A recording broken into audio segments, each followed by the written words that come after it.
Დაბრუნდით პირდაპირ ეთერში სადისტრიბუციო კომპანიები გუდვილის წინააღმდეგ გუდვილის კრედიტორებს ეჭვი აქვთ, რომ კომპანია მათი მისამართით არსებული 26 მილიონი დოლარის გადახდას არაპირებს, მას შემდეგ რაც გუდვილი რეაბილიტაციის რეჟიმში გადავიდა, სასამართლოს გზით დაევალა, რომ კრედიტორების დავალიანების დაფარო 2017 წლის ბოლოდან უნდა დაიწყოს, თუმცა დაახლოებით ერთი თვის წინ გუდვილმა ეგრეთ წოდებული ფრანჩაიზინგის ხელშეკრულება გააფორმა შეპესე მეტრო გუდვილთან და სავაჭრო ნიშანი გუდვილი მიხიდა.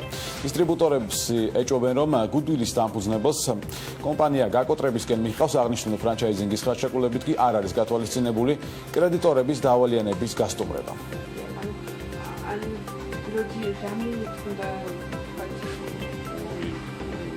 გუდვილმა გააფორმა ფრანჩიზის ხელშეკრულება, ვინმე შეპესე მეტრო გუდვილთან.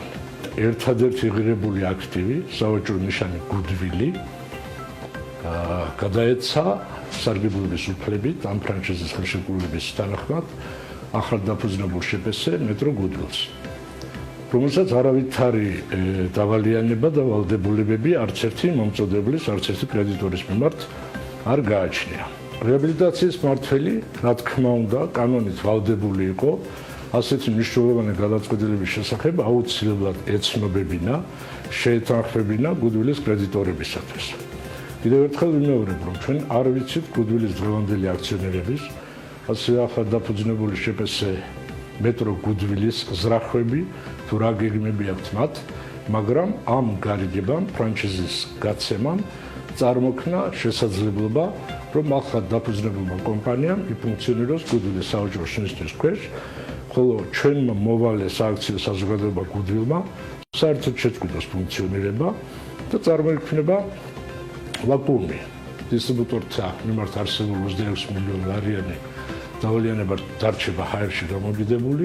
კრედიტორებს გვაქვს მოსაზრება, რომ გოგი შევარდნაძეს შეგნებულად მიყავს გუდვილი გაკოტრებამდე.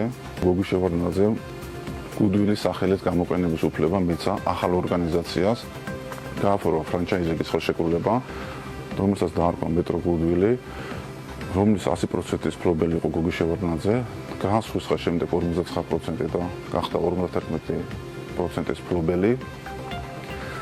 ჩვენი მოსაზრება გამყარებულია იმით, რომ ახალ ორგანიზაცია არ იყოს პასუხისმგებლობას ძველ ვალებთან დაკავშირებით, რომლებიც დაახლოებით 26 მილიონს შეადგენს. ეს პროცესები მოხდა კრედიტორების გვერდისავლით. ჩვენ არანაირი ინფორმაცია არ გვქონდა, რომ განხორციელდა ფრანჩაიზინგის ხელშეკრულება. და თემაზე საუბარს უკვე დისტრიბუტორთა ასოციაციის ხელმძღვანელთან ივა ჭყონიასთან ერთად განვაგრძობთ. მოგესალმებით ივა, შუადღე მშვიდობის. ჩვენთან ერთად უნდა ყოფილიყო გუდვილის წარმომადგენლის, თუმცა ბოლო წამს მან გადაიფიქრა დღეს გადაცემაში მონაწილეობა, თუმცა დაპირება მივიღეთ, რომ ამ დღეებში აუცილებლად შემოუერთდებიან ჩვენს გადაცემას და მიიღებენ მოწვევას.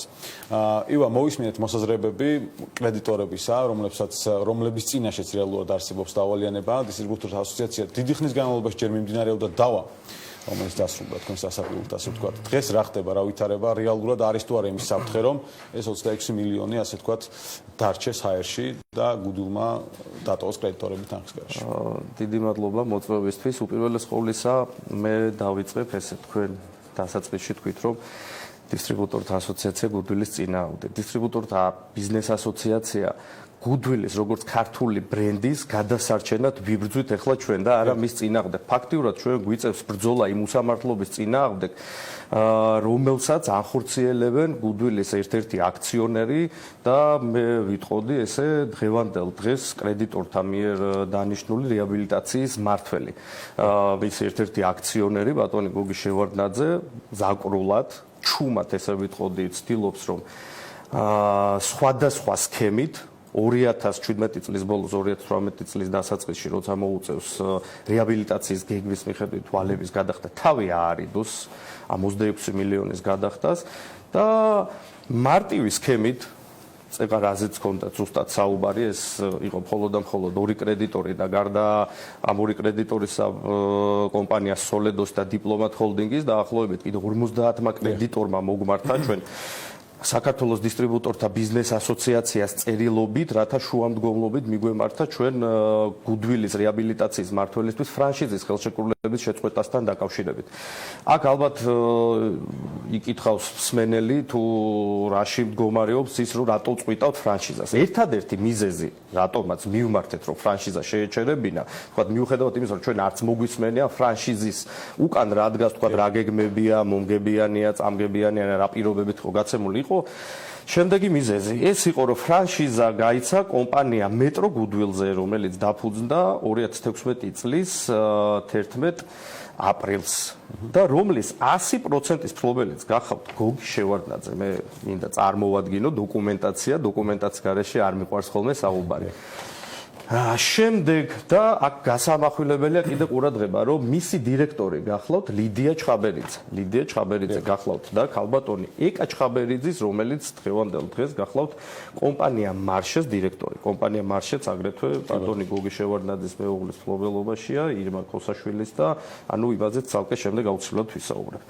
აგრეთვე სულ რამოდენიმე დღეში 59%-ის მფლობელად შემოდის სააქციო საზოგადოება მეტრო ევრაზია ჯორჯია. 59%-ის მფლობელი. 51 წლის მფლობელად შევა კვლავ გოგი შევარდნაძე. ან გოგი შევარდნაძის მიმართ ნდობა კრედიტორების მხრიდან არის 0. რადგანაც რა სავალალო შედეგამდე მიიყვანა მან კომპანია გუდვილი და აქვე ვახსენე კომპანია მარშე ყველა ვნახეთ და საერთო ჯამში დავალიანება გუდვილის და მარშეს დაახლოებით 50 მილიონამდე არის დღესდღეობით და ამ ქმედებამ საკმაოდ სავალალო რა პასუხი მიიღეთ, როცა იცით რა მიწერეთ როცა ეს ხო არის რეაბილიტაციის გეგმა თქვა. იცით რა რეაბილიტაციის გეგმაში რა თქმა უნდა ეს არ იყო ჩაწერილი, ეს რო ყოფილიყო ჩაწერილი ცოტა სხვანაირი მოქმედებები მოყვებოდა ამას.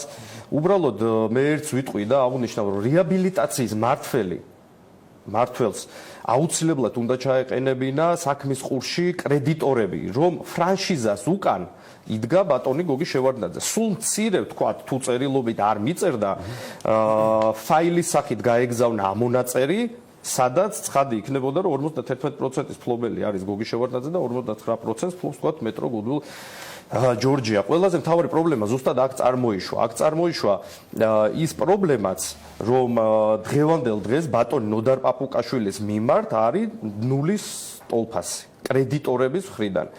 აქედან გამომდინარე ჩვენ უახლოეს დღეებში გეგმავთ, რომ მოვიწვიოთ ჩვენთან ბატონი ნოდარ პაპუკაშვილი და დირექტორი გიორგი ხაბაშვილი, რომლებიც რა თქმა უნდა წარმოადგენენ შესაბამის დოკუმენტაციას თუ რას ემსახურებოდა უპირველეს ყოვლისა უკვე ფრანშიზის გაცემა და ამის შემდეგ უკვე მოვისმენთ თქვათ რა აქვთ ამ პერიოდში გუდვილის სასარგებლო თქვათ ბოლო წლის განმავლობაში ნაკეთები და რა სამომავლო გეგმები აქვს და როგორ აპირებენ იგივე მომავალში ვალების გასტუმრებას და თქვათ რა შეიძლება მოყვეს შემდეგ გადავწყვიტავთ უკვე ჩვენ დისტრიბუტორთა ბიზნეს ასოციაცია და კრედიტორები ერთად როგორ გავაგრძელოთ ურთიერთობა კრედიტორთა მიერ წარმოდგენილ ბატონ ნოდარ პაპუკაშვილთან. თუმცა რეალურად ის დღეს აღმოჩნდა რომ არის გუდვილის მხარე უკვე რაც არ უნდა სამწუხარო იყოს, იმიტომ რომ ბევრმა ფაქტებმა ცხადყო, თუნდაც იგივე შეხვედრის დროს რამოდენიმე შეხვედრა იყო, თქვათ კრედიტორების ასოციაციისა და გუდვილის მხრიდან, რომ კრედიტორების მიერ წარმოდგენილი რეაბილიტაციის მმართველი გუდვილის წარმომადგენლებთან ერთად მოვიდა შეხვედრაზე. ნუ ეს ხო აბსოლუტური რეაბილიტაციის მმართველი რეალურად ხომ უნდა ინიშნებოდეს ნეიტრალური ადამიანი, რომელიც იქნება წარმოდგენილი კრედიტორების მიერ და იგი ვალდებული არის ყველა ესეთი ფაქტი აუწყოს კრედიტორებს, რადგანაც მილიონობით ლარზეა საუბარი და კიდე პლუს ვიტყოდი, რომ მილიონობით ლარზეა მიმდინარეზე უკვე საუბარი, რომელიც დღეს გუდვილში გაჩერებულია კრედიტორების მხრიდან. ყველაზე ცუდი ის არის, რომ თვითონ მენეჯმენტი, რომელიც მე უფრო ყურადღებას გავამახვილებდი მარშეზე, რომელიც დღეს არის დაკავებული საქმიანობით, იგივე მენეჯმენტის პირობებში მოხდა კომპანიის გაკოტრებამდე მიყვანა, ხო? და ყველაზე ალბათ სასაცილო რაც არის და დარწმუნებული ვარ, მომავალში უფრო სერიოზულად მიუდგებიან შესაბამის საგამოძიებო ორგანოები, იმიტომ რომ კიდე არის რამოდენიმე საკითხი ხელმოსაკიდე, რითიც ჩვენ აუცილებლად მივმართავთ. კომპანია მარშეს წარმართავს დღეს გუდვილის მიერ დანიშნული რეაბილიტაციის მმართველი და თქვენ ახლა წარმოგიდგენიათ გუდვილის და მარშეს მიერ დანიშნული რეაბილიტაციის მმართველი რა პროცესებს წარმართავს მართეში, როცა კრედიტორთა მიერ დანიშნულმა რეაბილიტაციის მმართველმა ისეთი ნაბიჯები გადადგა, რომელიც მომავალში შესაძლებელია რომ საზიანო ყოფილიყო. უბრალოდ თვითონ ფაქტი ის რომ გოგი შევარდნაძე დგას უკვე საკმაოდ არაპოპულარულია და ამ პიროვნების მიმართ არის ნდობა როგორც ბიზნესმენის მიმართ იმ კრედიტორების მხრიდან ვინც ვართ დღეს არიან დაზარალებული. გუდვილის წარმომადგენელი რომ ყოფილიყო ჩვენთან და მისი მოსაზრება, თუმცა ამ შემთხვევაში მე კითხავთ მაგალითად იმას რომ გუდვილს რეალურად დღეს არანაირი თქვა აქტივი რომელიც შეიძლება ქონდეს მე გულისხმობ უძრავ ქონებას არანაირი აქტივი არ გააჩნია გუდვილს. ერთ-ერთი არის ბრენდი რომელიც ქონდა გუდვილი რომელიც ფრანჩიზის წესით პრინციპში უკვე გადაცემული. ანუ ეს რეალურად გადაცემული მე ვიტყოდი რომ ეს ხელშეკრულების შეწყვეტასთან დაკავშირებით რეაბილიტაციის მმართველმა უკვე მიმართა და რამდენადაც ინფორმირებული ვარ ფრანჩიზის ხელშეკრულება უკვე შეჩერებული არის, შეწყვეტილი არის და ვთვლი რომ ერთ-ერთი წინგადადგმული ნაბიჯია და ეს წინგადადგმული ნაბიჯი არის სწორედ იმ ერთობის რომელმაც გაგვაერთიანა ჩვენ სადისტრიბუციო კომპანიები ჩვენი ბიზნეს ასოციაციის გარშემო და ვისურვებდი რომ აი ეს მხარად გარიყავით ყოველთვის ყველა იმ საკითხის მიმართ, რაც ძალიან პრინციპულია და ეს არის ერთ-ერთი თემა, რითიც ჩვენ დავიწყებთ იმ უსამართლობების წინააღმდეგ ბრძოლას, რომელიც არსებობს დღეს საქართველოს ბაზარზე, რომელიც ძალიან ცალმხრივად ჩაგრავს ფაქტიურად შემეძლება. ერთ-ერთი მოტივი ესაც იყო შექმნის ასოციაციის, რომ თქვა თამაშ წესებს არ კარნახობდა სხვა ამ ბიზნესს და რეალურად იყო პრობლემა. ერთია და უსამართლოდ ვიჩაგრებოდით და იგივე გავამახვილებ იმაზე ყურადღებას, რომ დღეს რომ საქართველოს დისტრიბუტორთა ბიზნეს ასოციაცია არ ყოფილიყო, ეს ფრანშიზა იმდენად მარტივად გავიდოდა, რომ ვერც ერთი ვერ გავიგებდით. ხვალდაზე ანალოგიური ხელშეკრულება კიდე მოეწერებოდა თქვა 2-3 ობიექტზე და ისე მოხდებოდა გუდვილის გაკოტრება მიმდინარე, რომელიც დღევანდელ დღეს არის, ანუ რისი ლეგიტიმური ეჭვიც გვაქვს, რომ მიყვებოდა ის 26 მილიონი ვალი და ფაქტიურად სუფთა კომპანია მეტრო გუდვილის სახით გააგზავნებდა, სადაც აქციონერი არის ბატონი გოგი შევარდნაძე და აქვე მინდა აუცილებლად კიდევ ერთხელ გავამახვილო ყურადღება იმაზე, რომ ჩვენი მიზანი არის ჩემო კარგებო გუდვილის როგორც ქართული ბრენდის გადარჩენა და გაწმენდა იმ ადამიანებისგან რა თქმა უნდა ვის ხელს უშლის ზუსტად ამ ბრენდის განვითარებას და ზოგადად ჩვენი ერთობა მომართული არის ყველა ქართული ბრენდის განვითარების მიმართულებით საქართველოს ბაზარზე ვინც ოპერირებენ რომ გვერდზე დაუდგეთ და წარმატებული იყოს თქვა იგივე რიტეილის ბიზნესი და არა ვიღაცის წინააღმდეგ არ ვართ შეგვიძლია და ვიმედოვნებთ რომ ჭიდრო იქნება ჩვენი ურთიერთთანამშრომლობა იგივე პირველი გადმოდგული ნაბიჯი იყო სპარტის მხრიდან რომ სპარტის კომპანია სპარტის მხრიდან რომ მან გარკვეულწილად წარმოადგინა თქვა დღევანდელ დღეს რა პრობლემები აქვს და რა გეგმები აქვს და უახლოეს მომავალში კვლავ იგეგმება ამასთან დაკავშირებით შეხვედრა და ჯობია სიტუაციის გართულება უნდა იყოს კომუნიკაცია და ერთობლივი ძალებით ხელი უნდა შეუწყოთ ჩვენი ქვეყნის განვითარებას და იმ ბრენდების, ქართული ბრენდების, რიტეილების წინსვლას, რომლებიც დღეს არიან და არა ვთქვა თაღლითური სქემით, გვერდის შემოვლით, დისტრიბუტორების ჟარგონულად ვიხმარდი გადაგდებას და ვიღაცის ერთი ან ორი პიროვნების კეთილდღეობას. თუმცა სექტორი საკმაოდ მსხვილია და მნიშვნელოვანი ჩვენი ქვეყნის ეკონომიკაში. დიდი მადლობა ბატონევა დისტრიბუტორთა ასოციაციის ხელმძღვანელი, ბიზნეს ასოციაციის ხელმძღვანელი ივა ჭყონია იყო ჩვენთან ერთად. ჩვენ განვაგრძობთ გადაცემას მიკროსაფინანსო ორგანიზაციებისა და ეროვნული ბანკის სასამართლო